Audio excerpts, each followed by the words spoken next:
découvert ici. Que vous avez découvert Ivoire TV. Ivoire TV.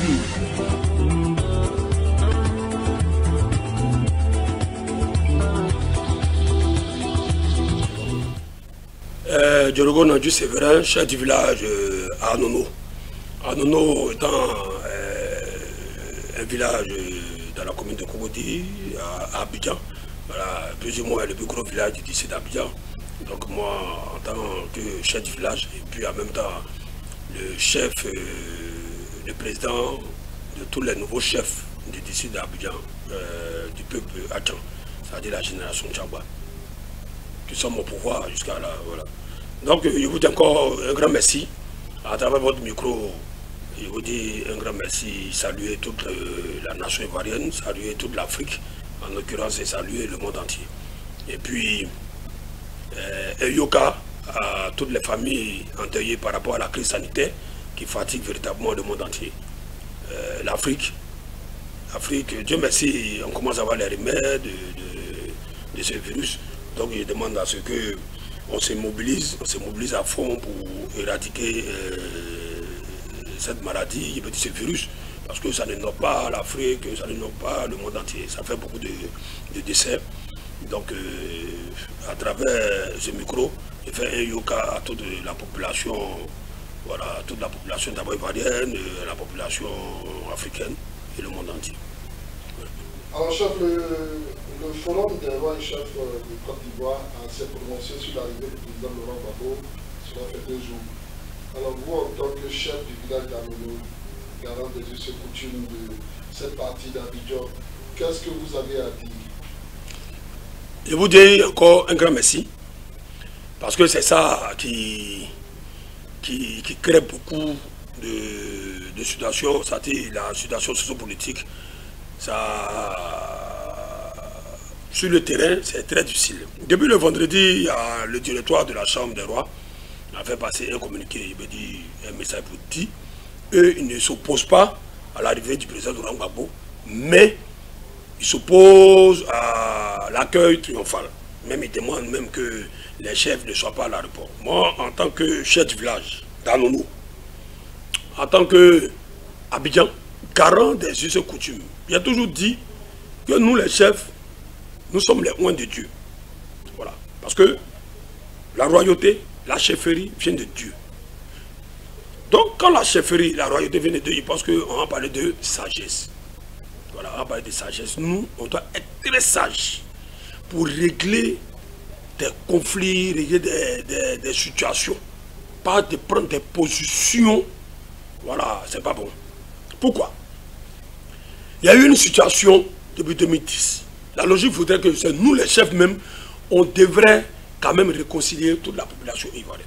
On devait aider même le gouvernement à réconcilier, créer l'unité au sein de la population ivoirienne. Jusqu'à ce que le président Laurent Gbagbo soit déporté. Mais quand le président Laurent Gbagbo est déporté, c'est une désolation pour... ou en même temps une humiliation pour le peuple ivoirien, en général pour le peuple africain. Parce qu'on a déporté un Africain chez les Blancs. Jusqu'à preuve du contraire, on n'a jamais déporté un Blanc chez les Africains. Voilà.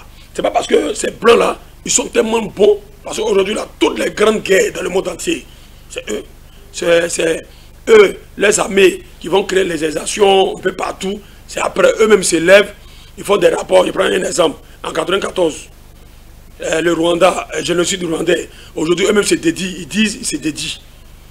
Macron va au Rwanda, il dit oui, ils reconnaissent l'ingérence même de la France dans cette crise.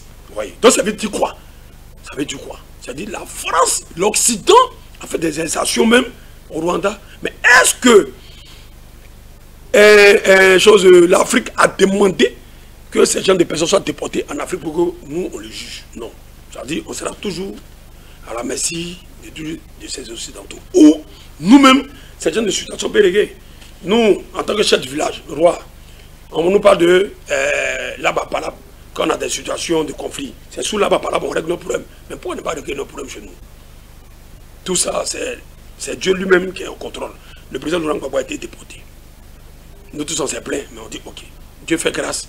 Il va, et puis il est acquitté. La logique voudrait que nous les Ivoiriens, on demande pardon au président Laurent Gbagbo parce qu'il est acquitté.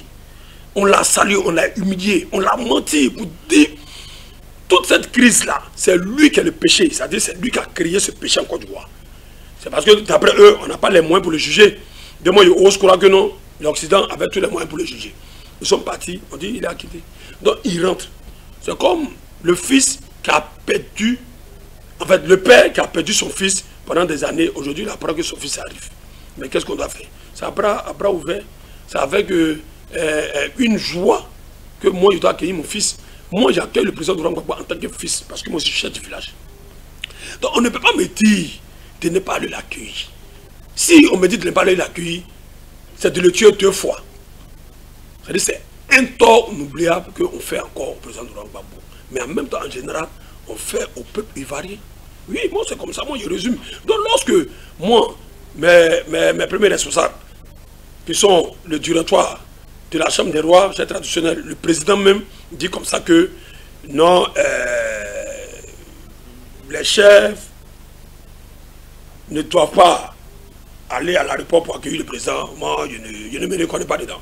Ce n'est pas politique. Il faut qu'on se dise certaines choses. Ce n'est pas politique. Ça y va de la vie de la nation. En partant accueillir le président Laurent Gbagbo, d'abord, ça va créer ce qu'on appelle l'unité, la cohésion sociale, l'amour. Parce que il arrive, c'est toute la Côte d'Ivoire qui va l'accueillir. C'est-à-dire, on va oublier, on va taire nos divergences, on va taire choses qu'on appelle ça, nos querelles. On se met ensemble pour aller l'accueillir. C'est fini. Il pense bien qu'en Côte d'Ivoire, il va avoir la paix. Mais en même temps, à travers vos micros, moi-même, je lance un appel solennel. D'abord à tout le peuple Atchan. Moi, en tant que chef du village, Atchan, en tant que chef du village d'Abidjan, je lance un appel solennel à tout le peuple Atchan. Partout où il se trouve, à la diaspora, chose qu'on appelle ça, à l'extérieur comme à l'intérieur, le 17, tout le monde à l'aéroport. Accueillir triomphalement le président Laurent Gbagbo. Pourquoi? Parce que c'est un fils Atchan. Le président Laurent Gbagbo fait partie d'une catégorie, fait partie d'une génération. Il est de la génération du Bodiou. Alors donc, d'abord, il faut qu'on comprenne que nous, le peuple Atchan, on gère nos différents pouvoirs, on gère nos différents villages par génération. Alors donc, il faut que les gens comprennent que d'abord sa génération, elle-même, va à l'aéroport. Mais en même temps, dans le programme de l'accueil du président Laurent Gbagbo, qu'après le 17, le peuple Atchan, officiellement, le reçoit à Anounou. Le peuple Atchan a décidé de le purifier. Parce que la prison, chez nous, c'est la saleté, c'est l'ignominerie. Pourquoi? Parce qu'il a été humilié. Donc dans cette humiliation, il faut forcément que nous, le peuple Atchan, on puisse le purifier, donc nourrir, voilà, retrouver toutes ses facultés. Donc déjà le samedi 19, parce que le président Laurent Gbagbo vient le jeudi 17, et puis le samedi 19, il va avoir une cérémonie de purification. Donc à ce niveau, encore, je lance encore un autre appel à tous les villages, les 63 villages Atchan d'ici d'Abidjan, le samedi 19 à Anounou, parce que cette cérémonie va se faire à Anounou. Donc j'aurai besoin d'une forte mobilisation pour que on le nomme, on le purifie, parce qu'il a été sali véritablement, même dans son âme il a été sali. Donc pour ce message, par rapport au message de la Chambre des rois, c'est vraiment moi en tant que chef du village, en tant que garant moral, en tant que garant des us et coutumes, chef du village d'Anounou, moi je ne soutiens pas ce mot d'ordre, je ne soutiens pas ce message. Plutôt je demande au président de la Chambre d'agir de façon sage et puis amener tous les Ivoiriens sur le chemin de la paix et sur le chemin de la réconciliation. À travers l'arrivée du président Laurent Gbagbo, ça va créer cette réconciliation et puis cette paix que nous avons toujours recherchée. Moi, c'est ce que je peux dire d'abord sur ce qu'il a envoyé comme message. Mais en même temps, je salue aussi le message du chef suprême du Zanzan, c'est-à-dire de Koulongo, parce que le lendemain, le chef suprême a aussi fait une sortie pour dire non. lui demande à tous ses frères et sœurs Koulango d'aller à chose comme ça à l'aéroport et puis accueillir le président Laurent Gbagbo triomphalement. Voilà, donc à ce niveau, le peuple Achan, le peuple Koulango, tout ça c'est le peuple, il peut dire à quand à ce niveau. Mais regardez une chose vous-même, le président Laurent Gbagbo vient, le 17 il vient, c'est Abidjan, n'est-ce pas? En même temps, le 19, il demande que le peuple Achan le purifie. Il pense que c'est un honneur. Donc à ce niveau, moi, je soutiens cela. Et puis je suis prêt, moi-même, c'est moi-même en tant que chef du village, dans Nono, il va aller l'accueillir à l'aéroport et puis l'envoyer chez lui à la maison. Ce que les gars doivent comprendre est que le président lui-même habite encore à Nono. Sa résidence se retrouve à Nono. Donc moi, en tant que chef du village, parce qu'il y a un de vos confrères qui m'a posé la question, pourquoi je milite à fond pour le retour du président Laurent Gbagbo. Il a dit, il milite, pourquoi? Parce que c'est un fils d'Anono. C'est un ancien chef d'État, un ancien président. Donc il a gouverné la Côte d'Ivoire. Voilà, donc par la force des choses, aujourd'hui s'est retrouvé chez la main des Blancs. Il revient, mais il y a eu des grands hommes africains qui ont été déportés. C'était ce qui va arriver. C'était ce qui va arriver. Voilà. Donc aujourd'hui, Dieu a fait grâce. Il vient, il pense que de façon triomphale, il faut forcément l'accueil. Donc voilà un peu ce qu'il pourrait dire sur ce message. Alors, vous parliez tout à l'heure de la chambre du roi et chef. Est-ce que, à vous entendre parler et à les entendre parler, y a-t-il un problème de consultation véritable au sein de cette chambre des rois et chefs? Effectivement, il y a un problème de consultation. Pourquoi? Parce que cette chambre est gérée par un directoire. Voilà. Cette chambre est gérée par un directoire. Aujourd'hui, dans l'organisation même des chefs, au départ, c'était dit que les chefs seront pris en compte, mais apparemment rien. Donc, il y a un directoire qui est géré, ouais, il peut dire par le pouvoir en place. Pourquoi? Parce que le président même de ce directoire est nommé comment? Ou bien il est élu comment? Il a été nommé par le pouvoir. Chose où moi, il a dénoncé, il a dit non, qu'ils nous remettent notre chambre, parce que c'est notre chambre. Je prends un exemple, c'est comme les députés. À l'Assemblée nationale, c'est les députés qui élisent les présidents. Mais si nous, cette chambre, c'est une institution, que nous remettre carrément l'institution. Et puis nous, en tant que chef, en tant que roi, nous-mêmes, on va élire notre président. Ou bien, on va nommer notre président. À ce niveau, moi, je suis d'accord. Mais il dit que, bon, le président se lève. Donc, c'est pour ça, il dit comme ça que, c'est comme ça, il dit, cette chambre est gérée par un directoire, le directoire est nommé par le pouvoir. Voilà, donc au niveau de la consultation, ça sera très difficile que tous les présidents, en fait tous les chefs soient consultés. Parce que, bon, il n'est pas parlé des groupuscules, mais c'est le bureau. Ouais, donc on me dira comme ça que le directoire est représenté. Dans le directoire, toutes les grandes ethnies, ou bien je peux dire les grandes zones sont représentées dans ce directoire. Sont représentés comment? C'est ça. Sont représentés comment? Aujourd'hui, le peuple Achan, par exemple, nous, ce n'est pas la génération que nous venons au pouvoir. Donc, à tout le monde, c'est la génération Tchagba qui est au pouvoir. Donc, la logique voudrait être que le peuple Achan soit représenté par un membre, ou bien par un chef Tchagba dans le directoire. Donc, nos prédécesseurs ne peuvent pas encore représenter le peuple Achan dans le directoire des chefs et chefs traditionnels, ça ne peut pas se faire. Donc, si vous voyez, parce que j'ai vu un peu leur composition, ceux qui étaient à la table des séances lorsque le président de la Chambre tenait ce discours, effectivement, j'ai vu un chef Achan qui était à la table. Mais il a dit non, le chef Achan, il n'est plus au pouvoir, parce que sa génération est passée. Parce que chez nous, c'est pas génération vient au pouvoir. Donc, cette décision ne peut pas être consultative. Voilà, donc cette décision, je pense que ce n'est pas la bienvenue, quoi. Dans un seul mot, nous, on ne se reconnaît pas dans ce communiqué.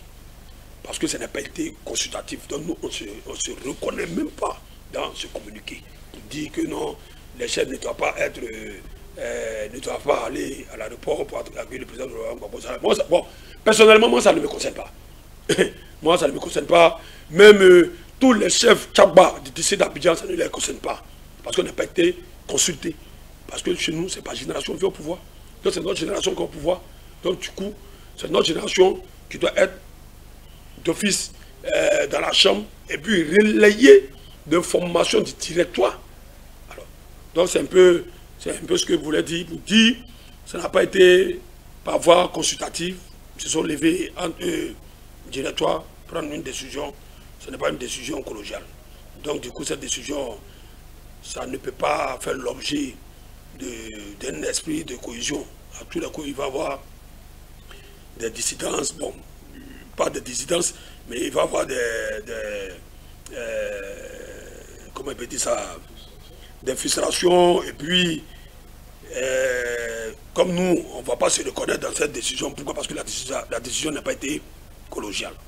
Parce que ça ne va pas dans l'esprit que nous-mêmes on s'est créé, qui est l'esprit de cohésion sociale.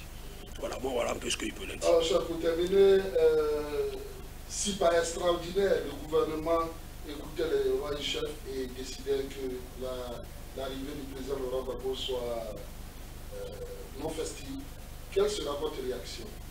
Mais ça sera une réaction décevante. Moi, il a toujours dit, il y a des institutions, comme il y a des postes, il faut forcément qu'on nous rétrocède pour les accompagner. Mais véritablement aujourd'hui, là, quel rôle joue le grand médiateur? C'est à ce niveau-là qu'on doit les sentir. On parle de la médiation, c'est-à-dire, on parle de la vie de la nation. Ce n'est pas la vie d'une seule personne. Nous, on va passer. C'est la vie de la... C'est même pas la vie du président Laurent Gbagbo. Laurent Gbagbo, il a incarné la République. Pourquoi? Parce qu'il était ancien président. Jusqu'à preuve du contraire, son statut d'ancien président est toujours là. Voilà. Mais en même temps que le président Alassane, lui-même officiellement, il accepte que le président Laurent Gbagbo arrive en Côte d'Ivoire. Mais pourquoi encore tous ces bruits autour? Il a accepté, c'est fini. Il va pas venir festif comme Katimini. Ce n'est plus à l'ordre du jour, c'est fini. Le fait que je dis oui, viens. C'est comme moi, par exemple. Il y a une organisation festive que je vais mettre en place. On m'a dit oui, il faut faire. Mais les détails là, ça ne te concerne plus. C'est moi, comment je vais embellir ma fête, comment je vais faire, et puis ma fête sera faite là. C'est à mon niveau. Donc, c'est pas toi maintenant de me poser des conditions de ma fête. Vous avez accepté qu'ils viennent, c'est fini. De reste, c'est pas pour vous. Mais c'est pas pour vous de dire, bon, ok, si tu dois venir, il ne faut pas les gens vont venir t'accueillir à l'aéroport. Même nous, de façon personnelle, quand on voyage, tu aurais toute ta femme et tes enfants viennent t'accueillir à l'aéroport. Donc, c'est des choses, c'est inné, c'est naturel. C'est naturel, c'est la nature. Ça veut dire quoi? Si le président Laurent Gbagbo n'était pas président même, s'il était un citoyen lambda, son arrivée là, je pense bien que sa femme et ses enfants vont aller l'accueillir. Voilà. Donc, on ne peut pas créer une situation de palabre autour de ce dossier. Donc, je pense que moi, je fais confiance, sincèrement, au président Alassane Ouattara. Je lui fais confiance dans la gestion des choses qu'on appelle ça, dans la vie même de la nation. Parce que le président Alassane Ouattara, il a accepté d'aller à la réconciliation, il a accepté de créer tout ce qu'on appelle cohésion sociale. Moi, je lui fais confiance. Le fait que lui-même a un conseil de ministres, il n'était pas assis au siège du RHDP, il était assis à la présidence de la République, c'est-à-dire le symbole même de la Côte d'Ivoire. Puis officiellement, il a dit qu'il accepte que le président Laurent Gbagbo rentre. Il a dit que la République va mettre tous les moyens à sa disposition pour qu'il rentre. Je pense qu'à ce niveau, le débat est clos. Selon tout ce que je passe autour, c'est tout à fait normal, c'est de bonnes guerres, lui là se lève, il parle. Mais jusqu'à près du contraire, le président Alassane n'a pas encore parlé pour dire il ne souhaite pas que le président Laurent Gbagbo rentre de façon triomphale. Moi, c'est comme ça, il n'y a rien pour moi. Il a parlé, c'est fini. Tous ceux qui s'agitent là, moi je ne prends pas ça en cause. Le jour où le président va dire non, Alassane va dire non, Gbagbo n'est qu'à rentrer en Katimini, il va avoir un autre discours. Mais pour l'heure là, il n'a pas encore parlé. Donc ce que moi je peux lui dire, c'est de lui dire merci. Il a accepté que son frère, son ami et frère, son collègue rentre en Côte d'Ivoire. De façon triomphale, de façon Katimini, c'est pas ça que le problème. Tout ça c'est les détails. Voilà. Je lui fais confiance, il a accepté. Mais en même temps, il interpelle tous ceux qui s'agitent. Si vraiment, eux, ils pensent à la vie de la nation, qui ne mettent pas la terre. Ce n'est pas l'arrivée du président Laurent Gbagbo qui va changer quelque chose d'un coup. Ils sont au pouvoir. Gbagbo a perdu, d'après eux, il a perdu avec 45%. Donc, le pouvoir à la majorité absolue, c'est à la majorité 55%, mais ils ont peur de quoi seulement.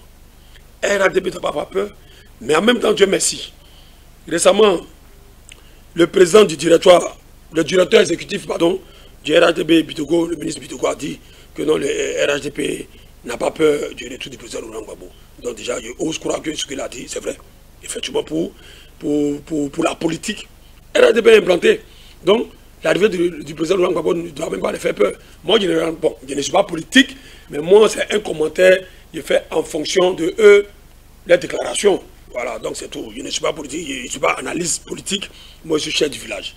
Moi, c'est pour la nation, c'est pour la cohésion, l'unité. Parce que nous sommes les garants des institutions. Vous voyez les blancs là. L'Occident nous crée. C'est parce que nous, les Africains, on sait, mais on fait comme si on ne sait pas. Les gars nous craignent.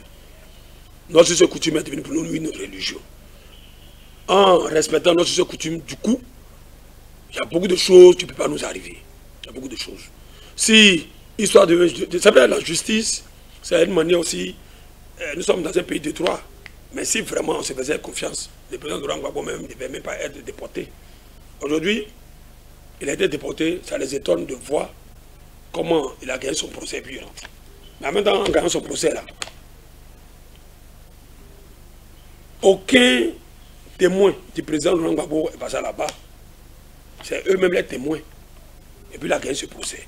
Donc il doit comprendre que Dieu lui-même, l'éternel Dieu, est pour la Côte d'Ivoire. Dieu a la main sur la Côte d'Ivoire.